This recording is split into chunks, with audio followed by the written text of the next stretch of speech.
तो बेटा अब हम अगले क्वेश्चन की तरफ बढ़ते हैं। हमारा क्वेश्चन नंबर 3 बेटा, इस टाइप का क्वेश्चन भी कई बार एग्जाम में आता है बेटा।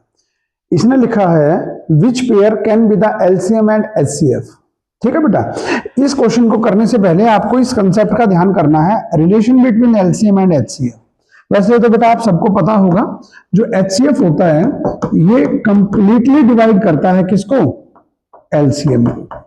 और कंप्लीटली डिवाइड करने का मतलब बेसिकली क्या है बेटा, रिमाइंडर विल बी 0। एलसीएम को कंप्लीटली डिवाइड करता है एचसीएफ। अब इस क्वेश्चन में ना ध्यान करना, शुरुआत में क्या दे रखा है एलसीएम और यहां क्या दे रखा है एचसीएफ। तो पहले एलसीएम की बात होगी। तो अगर मैं इस क्वेश्चन में देखूं कंप्लीटली डिवाइड करने वाला पेयर ये तो है ही नहीं 12 और 20। अब आप देखेंगे ये दो पेयर हैं जैसे 6 और 18 एंड 24 और 8। इसमें 8 24 को डिवाइड कर रहा है, इसमें 6 18 को डिवाइड कर रहा है। तो बच्चा कई बार कंफ्यूज होता है सर ऑप्शन क्या आएगा। बेटा उस केस में आप ये देखो कि पहले इसने क्या दे रखा है, पहले इसने एलसीएम दे रखा है और ऑब्वियस सी बात है अगर एचसीएफ एलसीएम को डिवाइड करेगा तो एलसीएम छोटा नहीं हो सकता, एलसीएम बड़ा रहेगा। तो उस केस से हमारा ये ऑप्शन भी रिजेक्ट हो जाएगा और हमारा जो करेक्ट आंसर आएगा बेटा वो बनेगा 24 एंड 8। ऐसे पेयर्स हमारे बन सकते हैं जिनमें एलसीएम 24 होगा और एचसीएफ क्या होगा 8 रहेगा बेटा। ठीक है बेटा, now let's move further to fourth question. तो बेटा शुरू करते हैं हमारा नेक्स्ट क्वेश्चन, क्वेश्चन नंबर 4। एग्जाम में ऐसा भी कई बार आता है, हमें इसने दो कोप्राइम नंबर बोल रखे हैं, 2 कोप्राइम नंबर्स, और इन 2 कोप्राइम नंबर्स का वो हमसे एचसीएफ और एलसीएम पूछ रहा है बेटा। आता होगा आपको आई एम श्योर। अगर हमारे 2 कोप्राइम नंबर ए और बी हैं तो उनका एचसीएफ कितना होता है बेटा, ऑलवेज 1, एनी 2 कोप्राइम नंबर। और अगर हमारे 2 कोप्राइम नंबर हैं तो उनका जो एलसीएम होता है वो इनकी क्या होती है बेटा, प्रोडक्ट ए इंटू बी। तो आपका इस टाइप से ए और बी की कोई भी वैल्यू हो you can right these answers, MCQs में मिलता है बेटा। आगे बढ़ते हैं बेटा। तो बेटा हमारा जो नेक्स्ट क्वेश्चन है इसको बड़े ध्यान से देखना। वहां लिखा हुआ है 2 numbers are in the ratio A ratio B. Number A और B it is not necessary. कई बार ऐसा हो सकता है कि जो हमारे नंबर्स होंगे उनको सिंप्लीफाई करके, जैसे हमारा 4 और 6 हो तो अगर हम उसकी रेशियो लेंगे तो इट विल बी 2:3। तो यहां पर जब भी कभी ऐसा दे रखा हो कि हमारे जो 2 नंबर्स हैं वो इस रेशियो में हैं, तो हमारे जो 2 नंबर अगर a बाई बी की रेशियो में है बेटा, तो कभी भी आपको अगर वो नंबर्स एज्यूम करने हो तो कभी भी ये एज्यूम मत करना कि एक नंबर ए है और दूसरा नंबर बी है।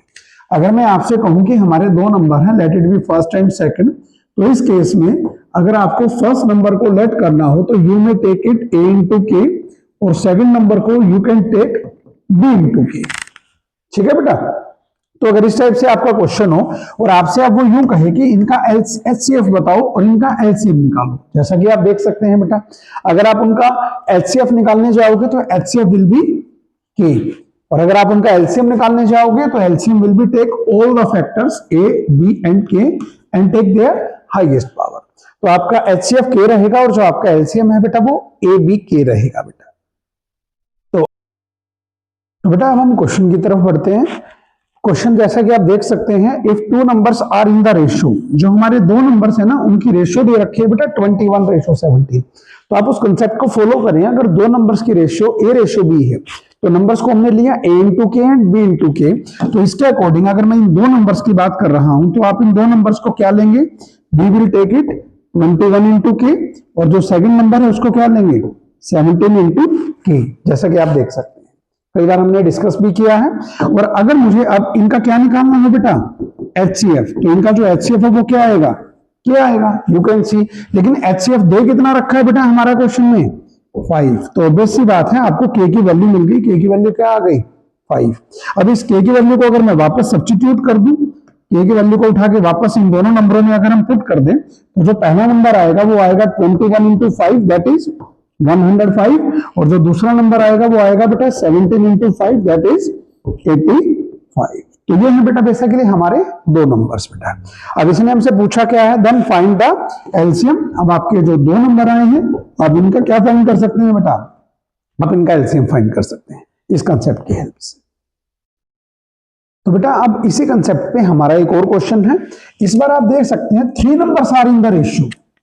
इस बार बेटा 3 नंबरों की रेशियो दे रखी है। तो अगर मैं मेन चीज बताऊं, 3 नंबरों की रेशियो दे रखी है तो आप उन नंबरों को 3 के 4 के और क्या जूम कर सकते हैं 5 के। क्लियर बेटा। अगर मैं आपसे ये पूछूं कि इनका एचसीएफ क्या है तो आप इनका एचसीएफ क्या लिखोगे, अब इनका एचसीएफ लिखोगे के, और अगर मैं आपसे इनका एलसीएम पूछूं तो I hope you all no, अगर आप इनका एलसीएम निकालोगे तो दैट विल बी 60k।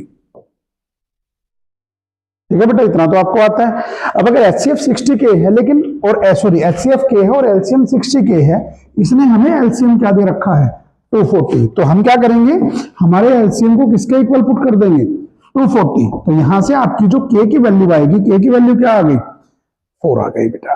और अगर मैं इस वैल्यू को वापस सब्स्टिट्यूट करूं तो हमारा जो 3 नंबर है वो आएंगे 3 into 4 that is 12, second is 4 into 4 that is 16, and third is 5 into 4 that is 20 बेटा।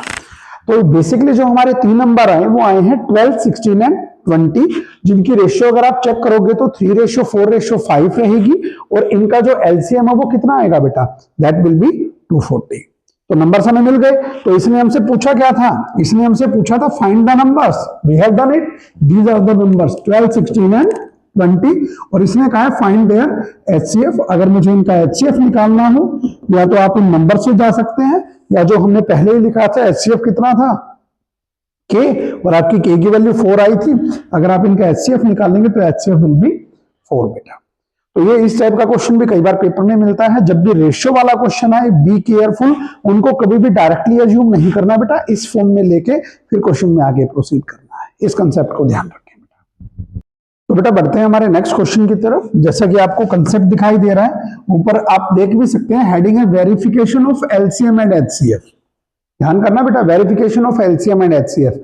लेकिन जो अब कंसेप्ट आपने 10th में पढ़ा है, दिस इज नॉट यूनिवर्सल, ये हर नंबर्स पे नहीं लगेगा। ये बेसिकली आप देख सकते हैं लिखा हुआ है इन केस ऑफ 2 नंबर्स, अगर 2 नंबरों के एलसीएम एचसीएफ की वेरिफिकेशन करनी है तो ही आप इस फॉर्मूले से जाएंगे। फॉर्मूला आपने पढ़ा हुआ है, उन दोनों नंबरों की एलसीएम और एचसीएफ की मल्टीप्लीकेशन उन दोनों नंबरों की मल्टीप्लीकेशन के इक्वल आएगी बेटा। यू ऑल नो, अगर हमारे वो 2 नंबर ए और बी हैं तो यहां पर हम लिख देंगे LCM of A into B into HCF of A into B and equal to product of 2 numbers that is A multiply B. आप इस फॉर्मूले से काफी फेमिलियर हैं बेटा, और इसी फॉर्मूले के बेस पे आप देख सकते हैं यहाँ आपको कुछ क्वेश्चंस दिखाई देंगे। आपको 2 नंबर्स भी दे रखे हैं, आपको उनका एलसीएम एचसीएफ भी दे रखा है, और क्या निकालना है एलसीएम निकालना है। तो आपको नंबर्स भी अवेलेबल हैं, आप यहां पुट कर सकते हैं, आपको एचसीएफ दे रखा है आप यहां पुट कर सकते हैं, और आपका एलसीएम निकल जाएगा। तो इस फॉर्मूले की हेल्प से ये जो शुरुआत में आपको जो क्वेश्चंस दिखाई दे रहे हैं, इसमें LCM is given, you have to find the HCF, और यहां पर आप जैसा कि देख सकते हैं एचसीएफ और एलसीएम बोथ आर गिवन, और जो 2 नंबर्स हमारे हैं जिनकी प्रोडक्ट वो बात कर रहा है, उसमें से एक नंबर दे रखा है 48, one of the number is 48 and you have to find the another number. तो इस कंसेप्ट से आप ये क्वेश्चंस कर सकते हैं बेटा, ठीक है। अब ये जो आपको बॉक्स दिखाई दे रहा है, ये बॉक्स बेटा हमारे 10th के सिलेबस में नहीं है, लेकिन एक आधी बार ना टीचर इसको वाइवा में पूछता है हमसे परेशान करने के लिए। और ये जो कंसेप्ट है ये है product of 3 numbers, LCM HCF की verification in case of 3 numbers. वैसे अगर आप किसको यूनिवर्सल फॉर्मूला पूछना हो 4 नंबर में क्या लगेगा, 5 में क्या लगेगा, तो उसके लिए ना आपको थोड़ी सी नॉलेज पीएनसी की होनी चाहिए। आपको उम्मीद करते हैं स्कूल टीचर्स ने पढ़ाया होगा बेटा, उसकी हेल्प से आप ये फॉर्मूले खुद ड्राइव कर सकते हैं। तो ये फॉर्मूला आप देख लेना बेटा, अगर आपका टीचर वाइवा में पूछे तो आप बता सकते हैं। अब बेटा आगे बढ़ते हैं, ये क्वेश्चन भी उम्मीद करता हूं मुझे करवाने की जरूरत नहीं होगी। You have to find the sum of exponents, you all know what is exponents. और आपको कोई भी नंबर दिया होगा, एग्जांपल के तौर पे अगर मेरा नंबर है 120, तो 120 को how can we can write, we can write is 15 into 8, और 15 को भी अगर हम प्राइम फैक्टर्स के अकॉर्डिंग स्प्लिट करें तो ये रहा बेटा। सो आपका जो 120 है that can be written as 3 × 5 into 2 raised to power 3। आपने इसने सिर्फ क्या करना है, सम ऑफ द एक्सपोनेंट्स 1, 1 and 3। तो इसके हिसाब से आपका जो आंसर आएगा 1 + 1 + 3, और आपका जो आंसर बनेगा दैट विल बी 5। तो एक आधी बार बेटा इस टाइप का क्वेश्चन भी आपके पेपर में आता है। तो बेटा बढ़ते हैं हमारे अगले क्वेश्चन की तरफ। जो हमारा नेक्स्ट क्वेश्चन है बेटा, जैसा कि आप देख सकते हैं इस टाइप का क्वेश्चन पहले कई बार आता था बेटा, शो करना है तो बेसिकली एमसीक्यू नहीं रहेगा, 2 मार्क्स का क्वेश्चन कई बार आता था। तो ये आपने स्कूल में भी काफी बार किया होगा बेटा। इसने पूछा एक्सप्लेन करो कि ये जो नंबर दे रखा है why this is a composite number.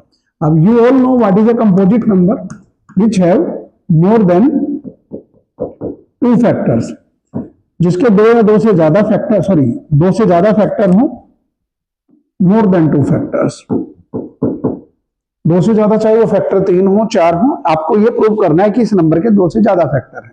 करना कुछ विशेष नहीं बेटा। अब या तो देखो इसके दो तरीके हैं बेटा।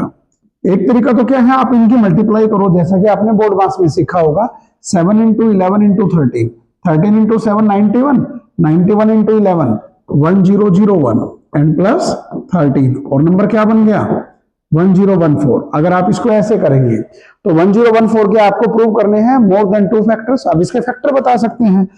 You can tell 1014 is divisible by which numbers. तो 3 नंबर तो आप आंख बंद करके भी बता सकते हैं। 1 इवन नंबर है, 2 एंड इटसेल्फ। इसके अलावा भी और बहुत सारे फैक्टर्स होंगे बेटा। तो this is a composite number. लेकिन इसका जो एक्चुअल तरीका है, जो टीचर आपसे चाहता है, वो चाहता है कि आप इस प्लस के साइन के हिसाब से चलें, और ये प्लस का साइन कह रहा है कि आप कॉमन निकाल लीजिए। अगर हम 13 कॉमन निकाल लेंगे तो it will be 7 into 11 plus 1 and this will be 13, और ये सारा हमारा क्या बन गया 78। और वैसे तो इनकी मल्टीप्लाई भी 1014 ही बनेगी, आना तो वही है। लेकिन यहां पर ना आप नंबर ऑफ फैक्टर्स काफी बता सकते हैं। इसके हिसाब से आप कह सकते हैं this is divisible bye 1, divisible by 2, divisible by 13, divisible by 78 से डिविजिबल है तो 39 से भी डिविजिबल होगा, 78 से भी डिविजिबल होगा, सेल्फ से भी डिविजिबल होगा, लाइक दिस वन। तो इसके हिसाब से आपको यह प्रूव करना है कि इसके दो से ज्यादा फैक्टर हैं बेटा, 3 4 5, you can prove it, so do it. Generally मैं आपसे कहूंगा कॉमन लेके करें। ऐसा ही ये प्रैक्टिस क्वेश्चन है बेटा, ये आपके लिए रहेगा। अब हम बढ़ते हैं बेटा हमारे अगले टाइप पे। जैसा कि आप देख सकते हैं, ये क्वेश्चन भी आपने साल में कई बार किए होंगे, पहले एक आधी बार पूछ लिए जाते थे। ये आपको इसमें दिखाई देगा, consider the number 6 raise to power n where n is a natural number. तो ये बेसिकली ये कहना चाह रहा है कि इसको जब हम सोल्व करेंगे नेचुरल नंबर पुट करके, so whether it is divisible by 5। You all know the rule of divisibility bye 5। तो डिविजिबिलिटी ऑफ 5 के अकॉर्डिंग अगर ये क्वेश्चन आपसे वाइवा में पूछा जाए तो आप क्लियर बता सकते हैं भाई 6 के फैक्टर 2 और 3 बनेंगे। 5 से डिविजिबल के लिए तो ऑब्वियस सी बात है 5 चाहिए आपको, so this is not divisible by 5। और अगर यही क्वेश्चन 2 मार्क्स में आपको मिल जाए तो आपको बेसिकली लैंग्वेज फॉलो करनी है। ये भी ऐसा ही है बेटा, 12 रेज़ टू पावर n। अगर आप इसके अकॉर्डिंग जाएंगे तो ये यूं दिखा रखा है कि 12 को you can write 2 raise to power 2 and 3 raise to power 1। तो factors are only 2 and 3, but to be divisible by 5 और it's end with the digit 0, आपके यहां पर इट शुड बी 5, 2 और 5 होना जरूरी है, तभी यूनिट डिजिट में 0 आएगा। तो ये क्वेश्चंस रूटीन क्वेश्चंस हैं, ये आपको आते हैं बेटा। अब हम बढ़ते हैं बेटा हमारे अगले क्वेश्चन पे। ये जो क्वेश्चन आपको दिखाई दे रहा है, इसको थोड़ा सा ध्यान से पढ़ना है। इसमें गिवन क्या दे रखा है, given that √3 is an irrational number. ये गिवन है, आपको प्रूव नहीं करना। कुछ बच्चे ना इसको प्रूव करना शुरू कर देते हैं। एक बेटा एक और खास बात, ये क्वेश्चन आपके एग्जाम में आता है बेटा 2 मार्क्स का, बी केयरफुल। जब ये क्वेश्चन 2 मार्क्स का आता है तो आपको ना वो प्रूव करने वाली जो लैंग्वेज है ना, वो इरेशनल नंबर की, बच्चा वो लिखना शुरू कर देता है। नहीं बेटा, बी केयरफुल। ये गिवन दे रखा है √3 इरेशनल नंबर है, और मुझे प्रूव करना है 2 + 5 √3 is also an irrational number. Language में आपको रिकॉल करवाता हूं। लेट 2 + 5 √3, आपको ध्यान आएगा बेटा, हमने इसको क्या अज्यूम कर लिया, this is a rational number. ठीक है बेटा। अब अगर ये रैशनल नंबर है तो आप इसको क्या लिख सकते हैं, 2 + 5 √3 equal to p/q। You all know क्या लिखना है, where p and q are integers and q is not equal to 0। तो आप लैंग्वेज यहां पर लिख सकते हैं।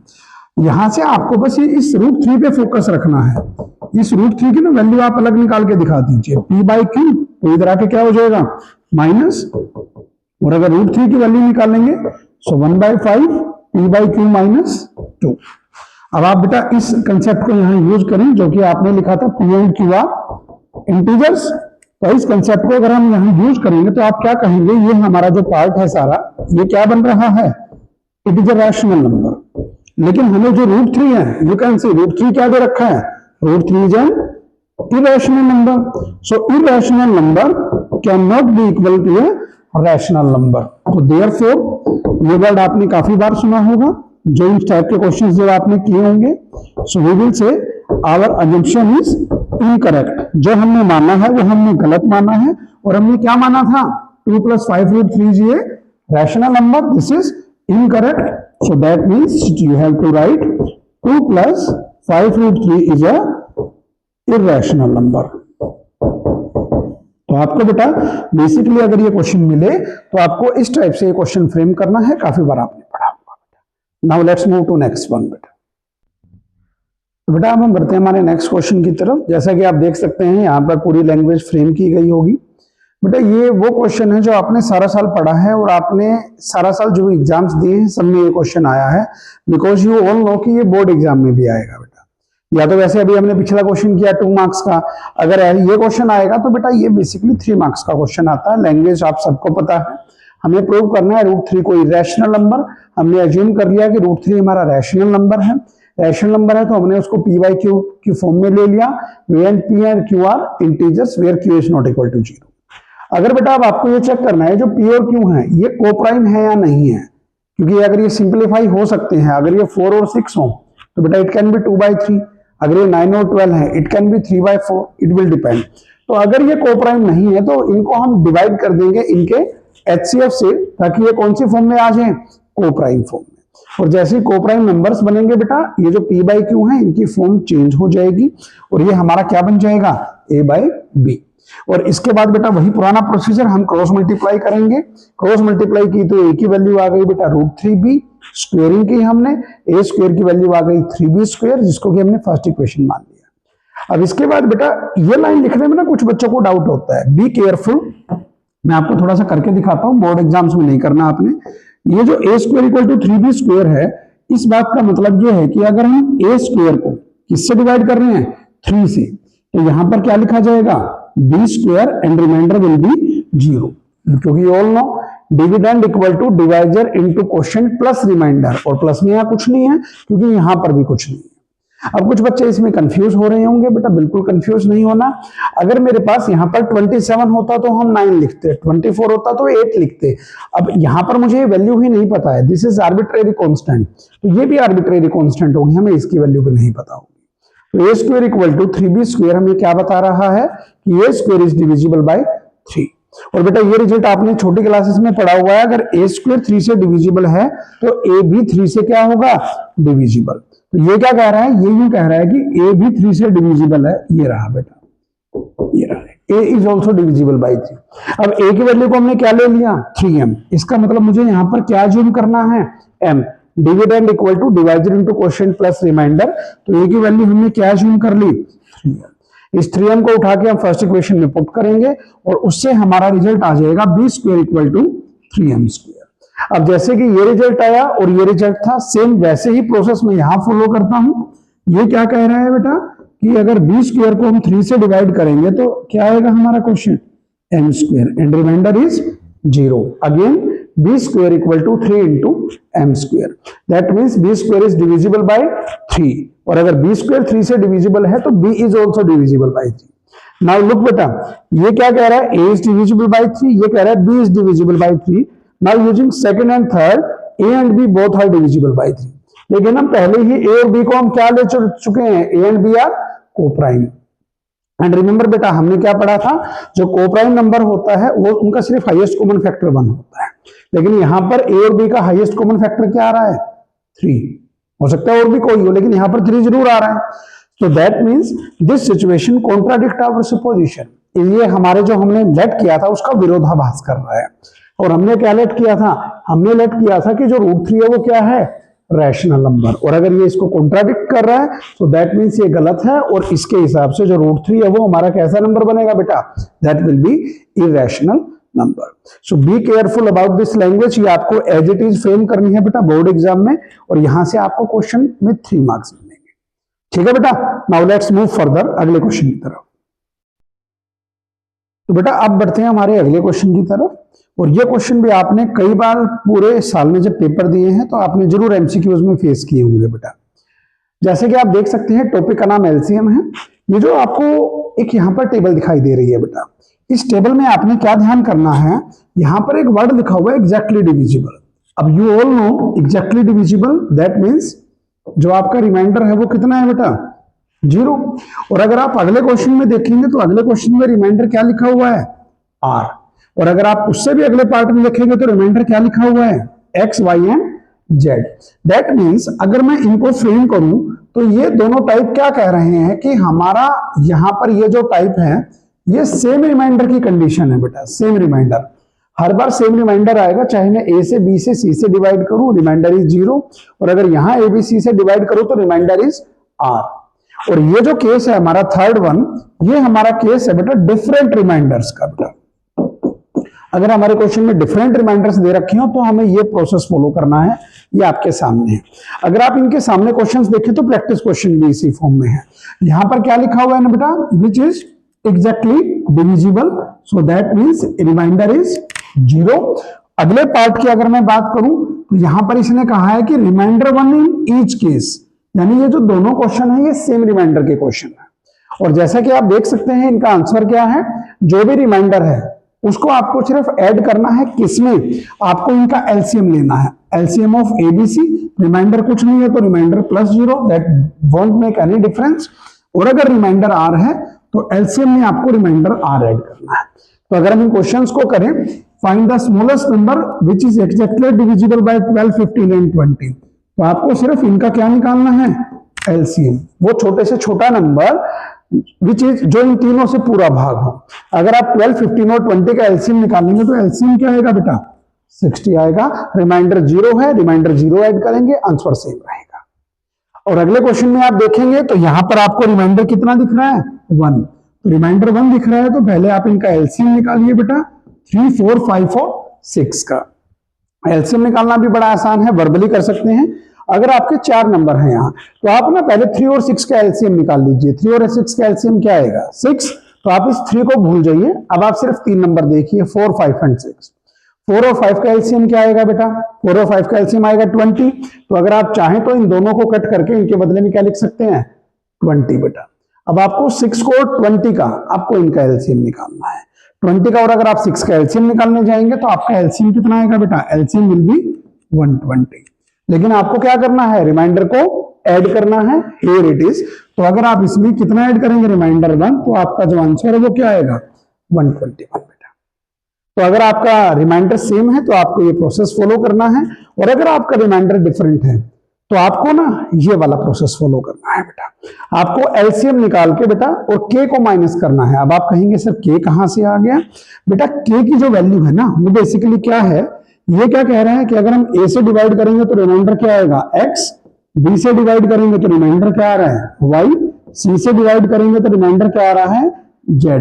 तो ये वो क्वेश्चन है, इनका जो आपको डिफरेंस दिखेगा a minus X, b minus Y, c minus Z, इनका जो डिफरेंस है a minus X, b minus Y, c minus Z, और उसको किससे रिप्रेजेंट किया गया है, k से।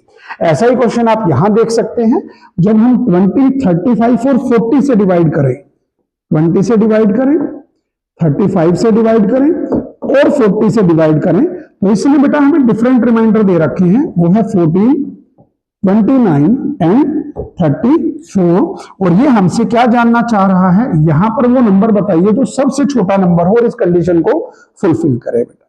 तो आपको क्या करना है, इनका डिफरेंस क्या आया, 6, इनका डिफरेंस लेंगे 6 और इनका डिफरेंस लेंगे तो क्या आएगा, 6 आएगा। ठीक है बच्चे, तो अगर आपकी k की वैल्यू यहां पर 6 आ गई तो आपको इन तीनों नंबरों का एलसीएम निकाल के और उसमें से 6 सिर्फ क्या करना है, माइनस करना है बेटा। तो सबसे पहले मैं यहां पर एक सेपरेटर लगा रहा हूं बेटा, आप इस सेपरेटर का ध्यान करना, ये मैं क्यों लगा रहा हूं, बी केयरफुल। ये जो पहले 3 क्वेश्चन आपको दिखाई दे रहे हैं ये आपके इस इंट्रोडक्शन पे बेस 1, 2 एंड 3। लेकिन ये जो नीचे क्वेश्चंस हैं आपको यहां पर एक अलग हेडिंग दिखाई देगा, क्या बेटा, this is condition based question. अभी तक जो हमने ऊपर क्वेश्चन पढ़े इनमें कोई कंडीशन नहीं है, यहां पर इसने हमें कंडीशन देनी शुरू कर दी है। और ऐसा क्वेश्चन वैसे पेपर में कम मिलता है आपको, ये भी मैं आपको बता देता हूं।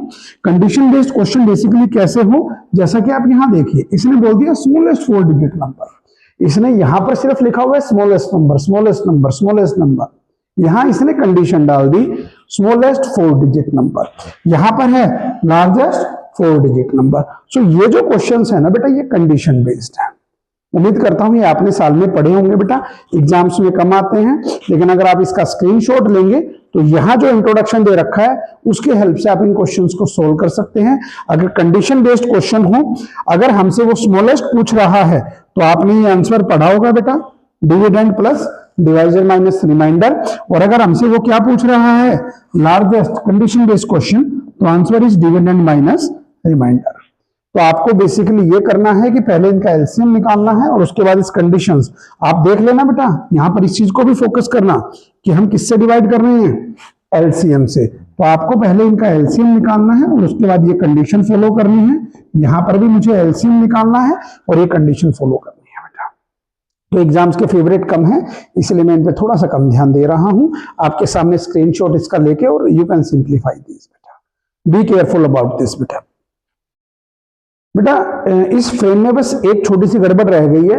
अगर आप इनका एलसीएम निकालने पे जाएंगे तो 6 और 20 का जब हमने एलसीएम निकाला तो वो 120 नहीं बेटा 60 आएगा बेटा, और 60 में अगर 1 ऐड करेंगे तो इस केस में हमारा आंसर क्या आएगा, 61 आएगा बेटा। तो थोड़ा सा एलसीएम एचसीएफ के केस में बी केयरफुल, कई बार गलती हो जाती है। हमें लगता है कि एलसीएम एचसीएफ तो बड़ा आसान है, थोड़ा सा ध्यान करना और इसकी आप स्क्रीनशॉट लेके बेटा इन क्वेश्चंस को दोबारा से ट्राई करें।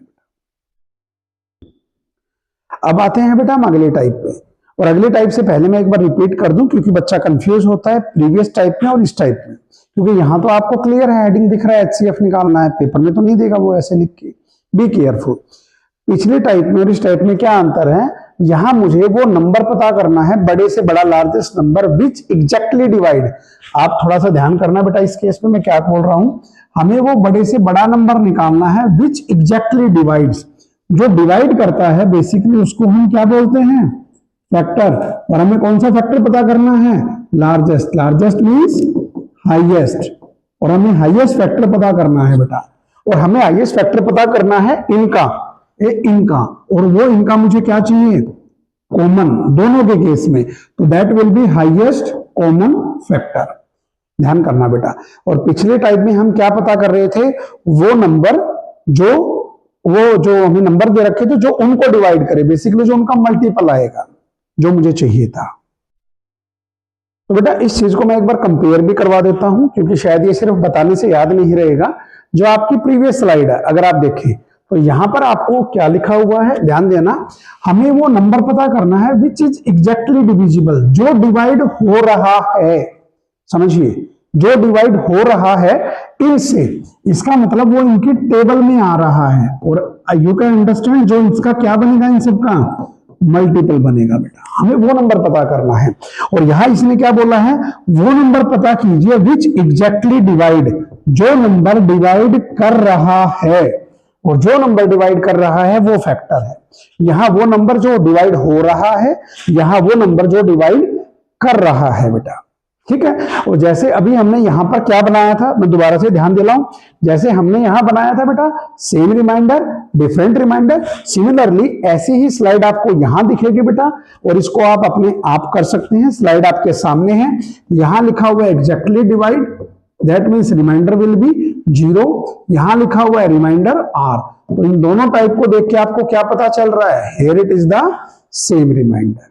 और अगर हम इसकी बात करें तो you can see remainder are X Y and Z, that means here are the different remainders बेटा। तो सेम रिमाइंडर जैसा कि आप देख सकते हैं यहां पर भी लिखा हुआ है exactly divides, that means remainder is 0, और यहां पर है रिमाइंडर 6, रिमाइंडर इज 6। तो ये सेम रिमाइंडर के केस है। और जो ये लास्ट केस आपको दिख रहा है बेटा, these are the different remainders. तो आपको इसके अकॉर्डिंग अपनी अप्रोच फॉलो करनी है बेटा, और आपकी ये स्लाइड कंप्लीट हो जाएगी, सेम वैसी ही है जैसी पिछली थी बेटा, ठीक है। Now let's move to further, अगले पे आते हैं बेटा। तो बेटा अब हम बढ़ते हैं हमारे अगले टॉपिक और हमारे लास्ट टॉपिक पे, चैप्टर 1 का लास्ट टॉपिक। और बेटा ये जो है ये एग्जाम का फेवरेट टॉपिक है, ये भी बहुत बार आपके एग्जाम में आता है। इसकी जो बेसिक चीज है आप पहले उसको समझना। टॉपिक का नाम है application of LCM and HCF. जब आप इन स्टेटमेंट क्वेश्चंस को पढ़ते हैं तो बेटा आप कंफ्यूज हो जाते हैं कि हमें एलसीएम निकालना है या एचसीएफ। और अगर आप ये पता भी कर लें कि आपको एलसीएम निकालना है या एचसीएफ निकालना है, उसके बाद भी आपका जो आंसर है बेटा कई बार वो गलत आता है। उसका कारण क्या है, थोड़ा सा ध्यान से सुनना। आपको जो ये स्पेस दिखाई दे रहा है, इस स्पेस में मैं एक हिंट लिखने जा रहा हूं, उस हिंट को याद रखना बच्चे। आपके क्वेश्चंस इस हिंट से बनेंगे। जब आपके क्वेश्चंस एप्लीकेशंस के आएंगे तो सबसे पहले आपको क्वेश्चन में जो डाटा दे रखा है, बी केयरफुल बेटा, आपको जो क्वेश्चन में डाटा दे रखा है वो डाटा आपको क्या देखना है, दो कैटेगरी में हम उसको कैटेगराइज कर देते हैं। एक वो डाटा विच कैन इंक्रीज, जो चीज बढ़ सकती है, और एक ऐसी चीज जो नहीं बढ़ सकती, जिसको आप नहीं बढ़ा सकते। एग्जाम्पल, अब ये कौन सी बात हुई, समझना इस चीज को। जैसे कि अगर मैं आपसे कहूं कि क्वेश्चन है आपका टाइम का, तो टाइम में आपसे क्या पूछा जाएगा, मिनट, आवर्स, सेकंड्स। तो 1 second, 2 second, 3 second, minute, 10 minute, 20 minute, 30 minute, that will increase. वो उस डाटा जो है आपका वो बढ़ता जा रहा है बेटा। और मैं आपसे कहूं अगर स्टेप्स, और यू कैन से डिस्टेंस, आपने कितना ट्रेवल किया, 1 मीटर, 2 मीटर, 1 किलोमीटर, 2 किलोमीटर, तो जो चीज आपकी अपने आप बढ़ती जाएगी। उस केसेस में आपको क्या निकालना है, इन केसेस में हमें एलसीएम निकालना है। अगर आप इस लैंग्वेज को ना समझ पाए तो आप यहां से हिंट ले सकते हैं बेटा। और अगर हम इन चीज की बात करें जो नहीं बढ़ सकती, लाइक नंबर ऑफ पर्सन, और यू कैन से बुक्स, और यू कैन से ट्रीज, इस टाइप से अगर आपका क्वेश्चन है कि आपके ट्रीज अपने आप नहीं बढ़ सकते, मतलब उनकी संख्या नहीं बढ़ सकती, हाइट बढ़ जाएगी। हम बात कर रहे हैं नंबर की, number of persons which can not increase, कि अपने आप नंबर ऑफ पर्संस बढ़ जाएंगे, नहीं, ऐसा नहीं होगा। तो जो इस टाइप के क्वेश्चंस होंगे बेटा, वहां पर आपको क्या निकालना है, एचसीएफ निकालना है। तो पहले तो आप ये डिफरेंशिएट कर लीजिए। दूसरी बात, जो मेन बात, आपके क्वेश्चन में जो डाटा दे रखा होगा उसकी कुछ यूनिट होगी। एग्जाम्पल, अगर मैं बात करूं टाइम की तो सेकंड्स हैं या मिनट्स हैं, कोई यूनिट दे रखी होगी बेटा। और अगर नंबर ऑफ पर्संस, बुक्स हैं, तो इसकी कोई यूनिट नहीं होगी। You can assume this is a quantity, quantity की कोई यूनिट नहीं होती। तो जो भी आपके क्वेश्चन में डाटा में यूनिट दे रखी होगी ना बेटा, समझिए जिस चीज का डाटा गिवन है, आपको एलसीएम या एचसीएफ में आपको वो सेम डाटा लिख लेना चाहिए कि आपको क्वेश्चंस में जो डाटा दे रखा था। एग्जांपल के तौर पे अगर मैं इस क्वेश्चन की बात करूं, एक सेमिनार कंडक्ट हुआ, यहां पर जो डाटा दे रखा है वो है नंबर ऑफ पार्टिसिपेंट्स का बेटा, नंबर ऑफ पार्टिसिपेंट्स। और जो नंबर ऑफ पार्टिसिपेंट्स हैं, यू कैन सी, वो अपने आप तो बढ़ नहीं सकते। तो अगर मैं इस क्वेश्चन की बात करूं, आपके जनरल अजम्पशन, वैसे तो आपने ये किए होंगे, आपको इस क्वेश्चन में एचसीएफ निकालना है बेटा, ठीक है, आप पढ़ लीजिएगा। और ये जो नंबर्स हैं आपको 60, 84 एंड 108, अगर आप इनका एचसीएफ निकालेंगे तो 12 आएगा। अब ये तो आपने समझ लिया, यहां से एचसीएफ 12 आएगा। अब मैं आपसे कह रहा था जो डाटा जिस फॉर्म में दे रखा है ना, एलसीएम एचसीएफ के बाद वो फॉर्म भी लिखिए। मतलब हमें डाटा किसका दे रखा है, नंबर ऑफ पार्टिसिपेंट, तो जो ये 12 आए हैं ना बेटा, ये आया है नंबर ऑफ पार्टिसिपेंट्स। अब ये 12 आया क्या है, आप जब ने क्वेश्चन पढ़ा होगा उसके अकॉर्डिंग आप समझ जाएंगे कि वो किस रूम में कितने कितने टीचर्स बिठाने की बात कर रहा है सब्जेक्ट वाइज, तो वो 12 आ रहा है बेटा। ये आपको ध्यान भी होगा, सारा साल पढ़ा है आपने। अब जैसे यहां पर वो यूं कह रहा है कि find the maximum number of participants that can B accommodated in each room. आप ये सारे कंडीशन पढ़ेंगे क्योंकि इसने कह रखा है सेम सब्जेक्ट, एक रूम में एक ही सब्जेक्ट के और टीचर होने चाहिए, दूसरे सब्जेक्ट के टीचर नहीं होंगे, और वो मैक्सिमम होने चाहिए। तो उसके अकॉर्डिंग आपका जो आंसर आ रहा है वो आ रहा है 12, क्योंकि आपसे पूछा क्या गया है, मैक्सिमम नंबर ऑफ पार्टिसिपेंट। लेकिन अगर आप अगले क्वेश्चन पे जाएंगे तो इसने हमसे क्या पूछा है, नंबर ऑफ रूम्स।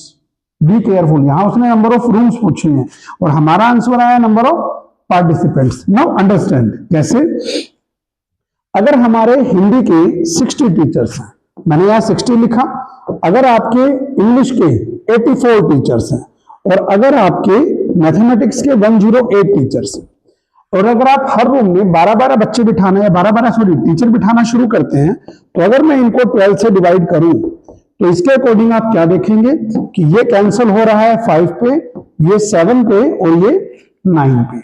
इसका मतलब अगर हम एक रूम में 12 टीचर्स को बिठा रहे हैं तो हमारे जो 60 टीचर्स हिंदी के हैं उनको सेटल आउट करने के लिए हमें 5 रूम की रिक्वायरमेंट है। ऐसे ही अगर मुझे इंग्लिश के टीचर 84 हैं तो पर रूम 12 के अकॉर्डिंग मुझे 7 रूम्स चाहिएंगे, और मैथमेटिक्स के 108 टीचर्स के अकॉर्डिंग मुझे 9 रूम चाहिए।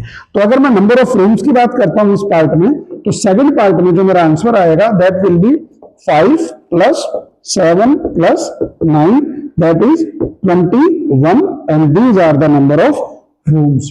मुझे मिनिमम 21 नंबर ऑफ रूम चाहिए ताकि मैं इन सबको अकोमोडेट कर पाऊं। तो बेटा इस टाइप के क्वेश्चन में पहले तो ये पहचानना है एलसीएम निकलेगा या एचसीएफ, उसके बाद यूनिट भी लिखिएगा। जैसे 12 आया था तो मैंने लिखा नंबर ऑफ पार्टिसिपेंट्स। फिर आप ये देखिए उसने पार्टिसिपेंट्स पूछे हैं या उसने नंबर ऑफ रूम्स पूछे हैं, तो उसके अकॉर्डिंग ना ये जो टाइप है, इस टाइप का क्वेश्चन आपके पेपर का मोस्ट फेवरेट है बेटा। इसी से मिलते जुलते आपको यहाँ पर 2 एग्जाम्पल और मिलेंगे जिसमें कि आपको सेम ऐसे ही एचसीएफ निकालना है, लेकिन फाइनली जो पूछा है उसका आपने ध्यान करना है बेटा। ठीक है बेटा।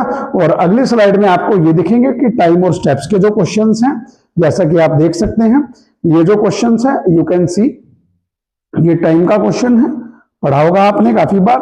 ये भी आपका एक एनसीईआरटी टाइप का क्वेश्चन है। यू कैन सी सर्कुलर जो आपका ग्राउंड है, जो मोहन है 32 मिनट्स में कंप्लीट करता है एक राउंड, सीमा 24 मिनट्स में कंप्लीट करती है, तो वो कितनी देर बाद मिलेंगे। तो ये वही क्वेश्चन है टाइम के, ये बढ़ जाएंगे। इसमें आपको एलसीएम लेना है। अगर मैं वर्बली भी बताऊं तो 24 एंड 32 एलसीएम इज 96, तो 96 मिनट्स के बाद वो दोनों फिर दोबारा मिलेंगे एट द स्टार्टिंग पॉइंट। ठीक है बेटा। तो इस चीज का ध्यान करना कि आपको एलसीएम निकालना है, एचसीएफ निकालना है, उसके अकॉर्डिंग आप इन क्वेश्चंस को प्लान कर सकते हैं। पेपर में बहुत बार आता है। और ये जो आखिरी क्वेश्चन है ये आपने फैक्टर ट्री पढ़ा होगा, इसके अकॉर्डिंग आपका ये भी हो जाएगा बेटा। तो बेटा एमसीक्यूज जो मेजोरिटी निकल सकते हैं वो सारे हमने डिस्कस कर लिए हैं बेटा। 2 मार्क्स का क्वेश्चन क्या बनता है, 3 मार्क्स का क्वेश्चन क्या बनता है, each and everything, every slide, इसका आपको ध्यान करने की जरूरत है। चैप्टर 1 ये आपके पेपर के अकॉर्डिंग आपसे शेयर कर दिया गया है बेटा। Chapter 1 be careful. अब हम बढ़ेंगे बेटा हमारे अगले चैप्टर की तरफ।